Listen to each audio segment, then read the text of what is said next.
ស្វាគមន៍មកកាន់ Channel និទានយប់ជ្រៅបាទថ្ងៃនេះយើងមានរឿងថ្មីទៀតហើយគឺជារឿងនិទានសម្រាប់កុមាររឿងនេះមានចំណងជើងថារឿងកណ្ដុរនិងដីសដើម្បីកុំឲ្យខាតពេលយូរតោះយើងចាប់ផ្ដើមស្ដាប់ទាំងអស់គ្នាតាំងពីយូរណាស់មកហើយមនុស្សតែងតែចាត់ទុកកណ្ដុរគឺជាសត្វចង្រៃបំផ្លិតបំផ្លាញរបស់គ្មានឬមុខកណ្ដុរចូលចិត្តរស់នៅតាមទីងងឹតក្នុងរូងតាមគំនរអុសតាមគម្លាតនិងប្រហោងផ្សេងឡា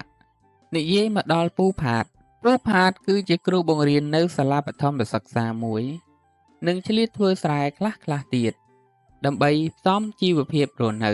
ស្រូវស្រែដែលគាត់បានធ្វើត្រូវបានដឹកជញ្ជូនទុកក្នុងដោកស្រូវមួយនៅក្នុងផ្ទះជារៀងរាល់យប់ពួកកណ្ដុរតែងតែចេញមកខ្លះស្វែងរកចំណីខ្លះរត់ប្រដេញគ្នាលេងឯខ្លះទៀតក៏គេតុកទូនឹងរបស់របរផ្សេងចំណែកឯខ្លះទៀតក៏គេដោកចូលទៅស៊ីស្រូវដែលមិនមានប្រឡោះនោះឡើយពូផាតខឹងនឹងកណ្ដុរណាស់ថ្ងៃមួយនៅសាលារៀនពេលសរសេរដីសលើក្តារខៀនដោយពិបាកចិត្តពេកពូផាតបាននិយាយខ្សឹបតែឯងថាអាកណ្ដុរចង្រៃអញស្អប់ពួកឯងណាដីសបានស្ដាប់ឮសម្ដីពូផាតហើយក៏អាណិតគិតយ៉ាងខ្លាំងនាថ្ងៃមួយពេលត្រឡប់មកពីបង្រៀនវិញពូផាតបានយកដីសមួយប្រអប់មកទុកលើតុនៅពេលយប់កណ្ដុរក៏ចេញមកធ្វើដូចសពដងពេលនោះពួកកណ្ដុរក៏ប្រទះឃើញដីសនៅក្នុងប្រអប់ពួកវាក៏ឆ្ងល់ខ្លះមិនហ៊ានទៅជិតខ្លះលោបទៅជិតពិនិត្យមើលហិតក្លិនរួចក៏នាំគ្នាក៏គេលេងយ៉ាងសប្បាយរីករាយពួកដីសមានការធុញទ្រាន់នឹងកណ្ដុរជាខ្លាំងតែកណ្ដុរទាំងនោះនាំគ្នាមកបំផ្លិតបំផ្លាញទ្រព្យរបស់ពូផាតព្រមទាំងខំក៏គេប្រមៀលពួកគេលេងជារៀងរាល់យប់ដូចនេះនាថ្ងៃមួយពួកដីសដោយចង់ជួយពូផាតផងដើម្បីការពារខ្លួនឯងផងក៏ជំនុំគ្នារកវិធីចាត់ការកណ្ដុរចង្រៃចេញពីផ្ទះពូផាតឲ្យអស់ពួកដីសដឹងថាកណ្ដុរខ្លាចឆ្មាដូច្នេះដីសគិតគ្នាថានឹងរួមកម្លាំងគ្នាធ្វើជារូបឆ្មាដើម្បីបន្លាចកណ្ដុរលុះដល់ពេលយប់ពួកកណ្ដុរក៏ចេញមកនឹងធ្វើអ្វីទៅតាមទម្លាប់របស់វា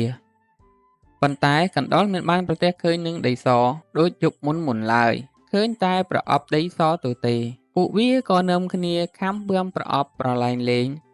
រត់ទៅរត់មកយ៉ាងសប្បាយរីករាយពួកកណ្ដុររត់ចុះរត់ឡើងតាមទំនឹងចិត្តបានបន្តិចក៏ប្រទះឃើញឆ្មាពើសដ៏ធំមួយអង្គុយជ្រងងសម្លឹងមើលពួកគេយ៉ាងកាចពួកកណ្ដុរឃើញដូច្នេះភ័យណាស់ក៏នាំគ្នារត់បាត់អស់ទៅយប់បន្ទាប់មកទៀតពួកកណ្ដុរក៏ចេញពីជំរកមករកស៊ី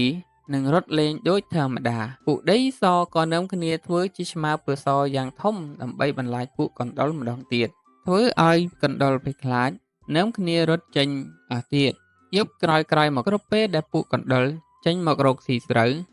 និងបំផ្លិតបំផ្លាញរបស់របរផ្សេងនៅលើផ្ទះ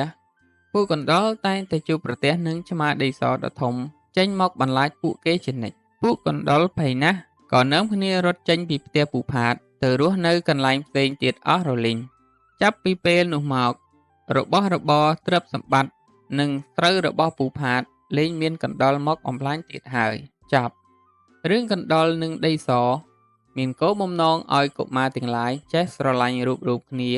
និងសាមគ្គីគ្នាវិជ្ជាធ្លុងមួយដើម្បីសម្រេចជោគជ័យឲ្យបានដោយពាក្យចាស់លោកពោលថា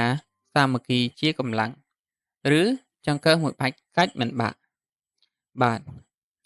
ខ្ញុំសូមបញ្ចប់សាច់រឿងត្រឹមតែប៉ុណ្ណេះសូមអរគុណដល់បងប្អូននិងក្មេងៗដែលបានស្ដាប់កំសាន្តនៅរឿងដីសនិងកណ្ដុរសូមអរគុណ